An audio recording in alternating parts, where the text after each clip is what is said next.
통계적으로 보았을 때 어떤 이적이 성공으로 이어질 확률은 기껏해야 매우 낮은 편입니다. 하지만 현대 축구 시대에 들어서면서 유럽의 빅클럽들은 기회가 생길 때마다 막대한 자금을 쏟아붓는 것을 주저하지 않았고 이번 시즌 또한 역시 예외는 아니었습니다. 하지만 어떤 클럽들은 영입 선수들이 활약한 반면 어떤 클럽들은 영입한 선수들이 아쉬운 모습을 보였는데 오늘은 24-25 시즌 최악의 영입생들을 알아보겠습니다. 그럼 지금 바로 시작합니다. 먼저 18위에 선정된 선수는 엔드릭입니다. 엄밀히 말하면 엔드릭은 이번 시즌 영입생이 아니지만 지난 여름부터 레알에서 공식적으로 생활을 시작한 선수입니다. 그러나 이 타이밍은 공교롭게도 음바페의 자유계약 합류와 맞물렸고 이는 곧 레알 마드리드의 공격진 구도에 엄청난 변화를 가져왔습니다. 안첼로티 감독은 치열한 리그 우승 경쟁과 챔피언스리그 수성 도전 속에서 어린 신인을 과감하게 기용할 여유가 없었고 엔드릭은 코파델레이에서 5골을 기록하며 제한된 기회 속에서도 잠재력을 일부 증명했지만 세대교체를 이끌 천재라는 명성에 비해서는 아직 거리가 있는 퍼포먼스를 보였습니다. 엔드릭에게 가장 필요한 점은 꾸준한 출전과 경기 출전 감각을 유지하는 것이 중요해 보이는데 다음 시즌에는 많은 출전 기회를 받을 수 있을지 지켜봐야겠습니다. 다음 17위에 선정된 선수는 마테이스 더리우트입니다. 이번 시즌 주전 센터백 중 한 명으로서 책임은 다했지만 기대에 비해 크게 인상적인 시즌은 아니었습니다. 시즌 초반에는 적응하는 데 어느 정도 시간이 걸렸고 이후에는 비교적 꾸준한 출전을 이어가며 맨유 수비진의 한 축을 맡았으나 수차례 집중력 저하가 드러난 장면도 있었고 결정적인 순간에 특별한 강점을 보여주지 못했죠. 또한 시즌 후반에는 부상으로 중요한 일정에서 이탈하며 존재감을 더 잃었다는 점도 아쉬움을 남겼는데 결과적으로 기대했던 명성만큼의 퍼포먼스를 보여주지는 못했기에 다음 시즌에는 본인의 기량을 확실히 증명해야 될 필요가 있습니다. 다음 16위에 선정된 선수는 제이든 산초입니다. 전반기 훌륭한 페이스로 공격 포인트 생산을 이어갔으나 시즌이 갈수록 점차 주춤하기 시작했고 그에 따라 연계가 좋다는 평은 혼자 무언가를 생산해낼 수 있는 능력에 대한 의문으로 이어졌습니다. 임대 계약을 체결할 당초 준주전이란 기대치를 생각한다면 15개라는 공격 포인트는 준수한 성적이라고 할 수 있겠지만 마레스카 감독의 전술 아래에서는 향후 산초가 주전으로서 자리를 잡을 수 있을 것인지 여부엔 항상 의문부호가 따라붙었죠. 결국 산초는 프리덤을 외치며 나온 맨유의 문을 다시 두드려야 하는 굴욕적인 모습을 보이게 되었는데 다음 시즌 맨유에서는 어떤 모습을 보일지 지켜봐야겠습니다. 다음 15위에 선정된 선수는 에밀 스미스로우입니다. 아스날을 떠나 풀럼으로 이적한 스미스로우는 시즌 초반에는 아스날에 있었을 때보다 훨씬 더 좋은 모습을 보여주며 구단이 그를 내보낸 것을 후회하게 만드는 것처럼 보였습니다. 하지만 그 좋았던 흐름은 금방 끊기게 되었는데 풀럼 역사상 최고 이적료를 기록하며 합류한 스미스로우는 시즌 초반 반짝 활약한 이후로 몇 주 몇 달에 걸쳐 꾸준한 모습을 보여주지 못했고 결국 주전 자리까지 내주고 말았죠. 마르코 실바 감독은 그가 아스날 시절부터 겪어왔던 체력 문제에 다시 시달리고 있다고 인터뷰를 남겼을 정도로 스미스로우는 항상 최고의 몸 상태가 아니었다 보니 매번 지치는 모습이 자주 나타났기 때문에 다음 시즌에는 이를 보완해야 살아남을 것으로 보입니다. 다음 14위에 선정된 선수는 키어넌 듀스버리홀입니다. 듀스버리홀이 이번 시즌 첼시에서 기대만큼의 활약을 보여주지 못한 점은 그의 전술적 역할이 레스터 시절과는 달랐기 때문입니다. 선수 본인이 애초에 익숙하지도 않고 선수의 단점은 부각되지만 장점은 제한되는 포지션에서 뛰면서 그는 이번 시즌 첼시로 이적하며 마레스카 감독과 재회했지만 레스터와 다르게 첼시에서는 부진한 모습을 보여주었습니다. 출전을 할 때마다 역량 미달인 모습을 보여주면서 현지 민심이든 국내 민심이든 완전히 나락으로 굴러떨어졌다 보니 아마 조만간 방출 소식이 들려오지 않을까 싶습니다. 다음 13위에 선정된 선수는 알바로 모라타입니다.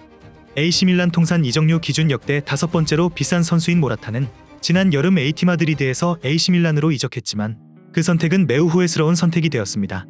모라타는 시즌 전반기 16경기에서 단 5골에 그쳤으며 당시 아내와의 일시적인 별거라는 개인적 문제 속에서 고전했는데 이후 콘세이상 감독이 AC밀란에 부임하면서 그와 밀란과의 동행도 종지부를 찍게 되었고 그는 갈라타사라이로 임대 이적을 한 뒤에야 어느 정도 폼을 회복한 시즌이었습니다. 다음 12위에 선정된 선수는 더글라스 루이스입니다. 지난 여름 유벤투스가 막대한 자금을 들이며 빌라에서 활약하던 더글라스 루이스를 영입하였으나 그는 이적료 값에 걸맞는 활약을 보여주지 못했습니다. 이는 어느 정도 부상 탓이 있겠지만 모타 감독과 그 후임 감독 모두로부터 외면을 받았기 때문입니다. 왜 그가 그렇게 자주 배제되었는지는 누구도 명확히 설명하지 못하고 있으며 본인조차 납득하지 못한 듯 보였는데 시즌 후반 한 팬이 그의 태도를 비난하자 그는 분노에 찬 반응을 보이기도 했죠. 빌라에서 보여주었던 센세이셔널한 활약은 온데간데 없이 유벤투스에서는 최악의 모습만을 보여주었는데 다음 시즌 그의 거취를 지켜봐야 될 것 같습니다. 다음 11위에 선정된 선수는 비토르 호키입니다. 호키의 스페인 무대 생활은 매우 짧았고 그리 달갑지도 않았었는데 한때 원더키드로 불렸던 호키는 지난 시즌 후반 바르셀로나에서 암울한 시간을 보낸 후에 이번 시즌 베티스로 임대되었지만 안타깝게 상황은 전혀 나아지지 않았습니다. 출전 시간은 더 늘어났지만 호키는 골 결정력에 계속 어려움을 겪으며 높은 기대치와 이적료에 부응하지 못한 시즌이었습니다. 2월 말까지 라리가에서 겨우 4골만 기록하면서 바르셀로나는 다시 브라질 리그로 호키를 팔게 되면서 아직 20살에 불과한 호키가 유럽 정상급 무대에서 다시 기회를 얻을 수 있을지는 지켜봐야 될 것 같습니다. 다음 10위에 선정된 선수는 텐 코프메이너르스입니다. 지난 시즌 아탈란타에서 활약한 것을 바탕으로 이번 시즌 팀의 변화를 가져올 선수로 기대를 모으며 영입했으나 이번에 루이스와 함께 가장 좋지 않은 평가를 받게 되었습니다. 코프메이너르스는 시즌 초반 갈비뼈 골절 부상으로 인해 팀에 적응하는 데 있어서 큰 방해가 되었고 공격적인 성향의 8번 역할을 주로 맡았으나 그 역할은 모타 감독의 전술과 어울리지 않았죠.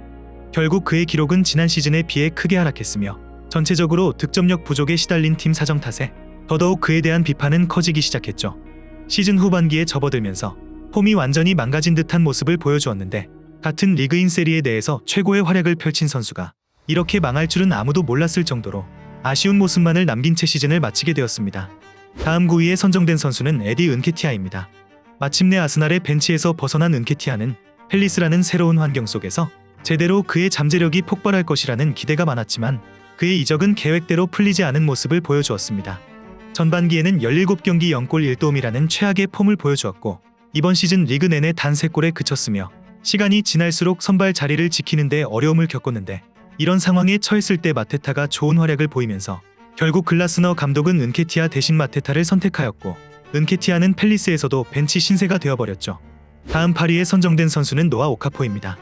다재다능한 공격수로 평가받던 오카포는 콘테 감독 체제 하에서 나폴리의 리그 우승을 돕기 위해 1월 겨울 이적 시장에 영입된 선수입니다. 하지만 AC 밀란에서 1년 반이라는 기간 동안 이렇다 할 활약을 보여주지 못했던 점을 고려하면 나폴리에서의 활약도 별로 기대가 되질 않았죠. 그리고 많은 사람들의 예측처럼 오카포는 나폴리에서도 별다른 모습을 보여주지 못했는데 애초에 콘테 감독도 오카포를 거의 기용하지 않으면서 왜 나폴리는 그를 영입했는지 의문일 정도였죠. 결국 나폴리 이적 후 골이나 도움을 전혀 기록하지 못했고 전체적으로 기억에 남을 것이 없는 시즌이었습니다. 다음 7위에 선정된 선수는 조슈아 지르크지입니다. 시즌이 끝난 시점에서 지르크지의 영입은 실패에 가깝다는 평가가 더 많은데 경쟁자 호일룬이 지르크지가 애교로 보일 정도로 모든 면에서 단 하나도 장점이 없는 경기력을 보인 것에 비해 지르크지는 간간히 연계 능력이라도 살리긴 했지만 투자한 이적료와 맨유라는 팀의 스트라이커임을 감안하면 연계 능력 하나만으로 커버를 쳐주기에는 득점 능력이 너무나 부족했던 시즌이었습니다. 다만 호일룬과 별 차이 없었던 전반기에 비하면 후반기에 경기력이 극적으로 나아졌다는 점은 처음에는 리그 적응 문제로 부진하다 리그 적응이 시작되며 본격적으로 제 역할을 한다고 볼 여지도 있지만 그럼에도 이번 시즌 그의 활약은 매우 아쉬웠다고 볼 수 있겠습니다. 다음 6위에 선정된 선수는 엘리에 와이입니다. 마르세유가 챔스 복귀를 목표로 대대적인 자금 투입을 단행하면서 여러 대형 영입이 이루어졌고 와이 역시 그중 한 명으로 영입된 선수였습니다.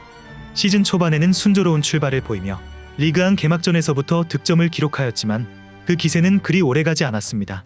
1월 중순 무렵에 와이는 리그에서 단 3골에 그치면서 마르세유는 그를 정리하기로 마음을 먹으며 영입할 때보다 약간 낮은 이적료로 마르무시의 대체자로 프랑크푸르트가 영입하였죠. 하지만 프랑크푸르트로 이적해서도 와이는 11경기에 출전했지만 한 골도 넣지 못했고 무릎 부상까지 겹치면서 출전 시간도 점점 줄어들었기에 다음 시즌에는 반등에 성공할 수 있을지 지켜봐야겠습니다. 다음 5위에 선정된 선수는 페데리코 키에사입니다. 이적 당시부터 결과가 예상됐던 키에사 영입은 결국 모두가 우려했던 시나리오로 흘러갔습니다. 잦은 부상에 시달려온 키에사는 잉글랜드 무대에 적응하지 못했고 그 결과는 실망스러운 출전 시간으로 이어졌죠. 리그에서 그가 뛴 시간은 고작 104분으로 컵대회 포함 모든 대회를 합쳐도 466분에 불과했는데 체력 문제가 꾸준히 그의 발목을 잡았고 슬롯 감독도 그를 신뢰하지 못했죠. 당초 리버풀 팬들은 키에사가 가성비 레전드가 되어줄 것을 기대했지만 현실은 모두에게 시간 낭비였던 계약으로 마무리되면서 다음 시즌에는 리버풀에서 보기 힘들 것 같습니다. 다음 4위에 선정된 선수는 유수파 무코코입니다. 한때 유럽 전역의 빅클럽들과 연결되며 가장 주목받는 유망주 중 하나로 평가받았던 무코코는 그 시절의 기대는 이제 아득한 과거처럼 느껴질 정도로 이번 시즌 별다른 활약을 보여주지 못한 선수였습니다. 지난 시즌 도르트문트에서 출전 시간을 확보하지 못한 그는 결국 니스로 임대를 떠나야 했고 이 이적에는 완전 영입 옵션이 포함되어 있었지만 이번 시즌 리스에서 시즌 전체를 통틀어 단 2골에 그쳤고 선발 출전 또한 고작 2번이었기 때문에 리스가 완전 영입을 하지 않기로 결정을 내렸죠.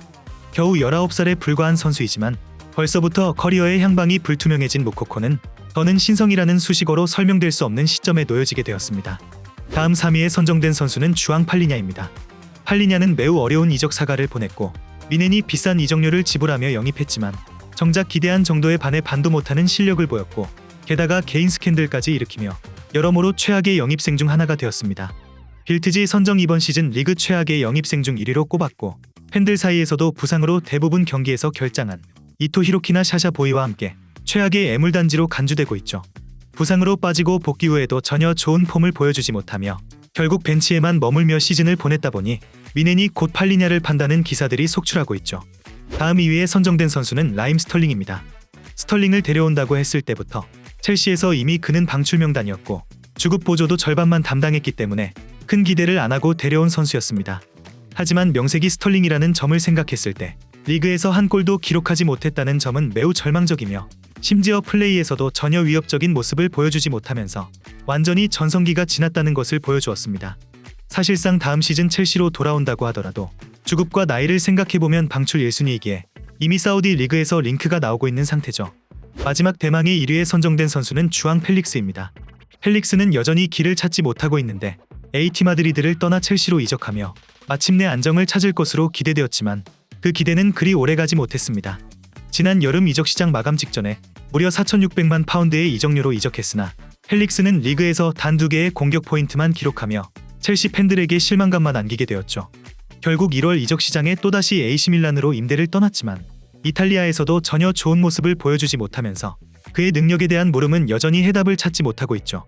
탁월한 기술력을 지닌 선수임에도 불구하고 경기에서의 영향력은 미미했고 공격 포인트 역시 기대에 못 미친 펠릭스는 이제 겨우 25살이지만 벌써부터 커리어의 방향을 진지하게 고민해야 할 시점에 놓여있는 상황입니다. 이렇게 지금까지 24-25 시즌 최악의 영입생들을 알아보았는데 여러분들은 어떤 선수가 최악의 영입생이라고 생각하시나요? 댓글로 많은 의견 남겨주시면 감사하겠습니다. 그럼 이번 영상은 여기서 마치며 지금까지 에띵이었습니다.